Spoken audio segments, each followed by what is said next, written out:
మనస్ఫూర్తిగా కోరుకుంటున్నాను. ఈరోజు వ్లాగ్ వచ్చేసి day 4 weight loss challenge. Liquid juice తీసుకుంటున్నాను డే 4. ఇన్ని రోజులు చాలా బాగా గడిచింది. ఈరోజు డే 4. సో ఈరోజు మార్నింగ్ వేసిన వెంటనే కొన్ని పనులు చేసుకొని మధ్యలో మెంతులు వాటర్ తాగాను. మెంతులు వాటర్ అంటే తెలిసే ఉంటుంది, ఫెనుగ్రీక్ వాటర్.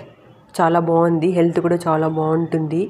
ఈ జ్యూస్ తీసుకున్నాక నాకు ఎనర్జెటిక్గా ఉంది. అంటే జీర్ణశక్తి అనేది చాలా చాలా చాలా బాగా పనిచేస్తుంది. ఒకసారి మీరు కూడా ట్రై చేసి చూడండి. దాని తర్వాత ఇంట్లో పనులన్నీ పూర్తి చేసుకొని 1 అవర్ ఎక్సర్సైజ్ చేసేదానికి వెళ్ళాను. సో ఈరోజు ఎనర్జెటిక్గా ఉంది డే అయితే. సో దాని తర్వాత లంచ్ బాక్స్ చేసాను మా హస్బెండ్కి. దాని తర్వాత పని ఉంటే కొంచెం బయట వెళ్ళాను. మధ్యాహ్నం అయిపోయింది, అందుకే అక్కడ బయట మధ్యాహ్నం జ్యూస్ తాగేశాను. చాలా బాగుంది, పొమగ్రనేట్ జ్యూస్ తాగాను.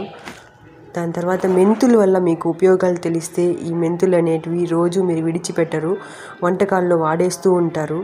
ఈ నీటిలో నానబెట్టుకొని కూడా గడగడా తాగేస్తారనమాట. సో ఇది రుచికి చేదుగా ఉన్న ఆరోగ్య ప్రయోజనాలు చాలా దండిగా ఉంటాయి. ఇది ఎన్నో రోగాలను కూడా వచ్చి మంచిగా చేస్తుంది.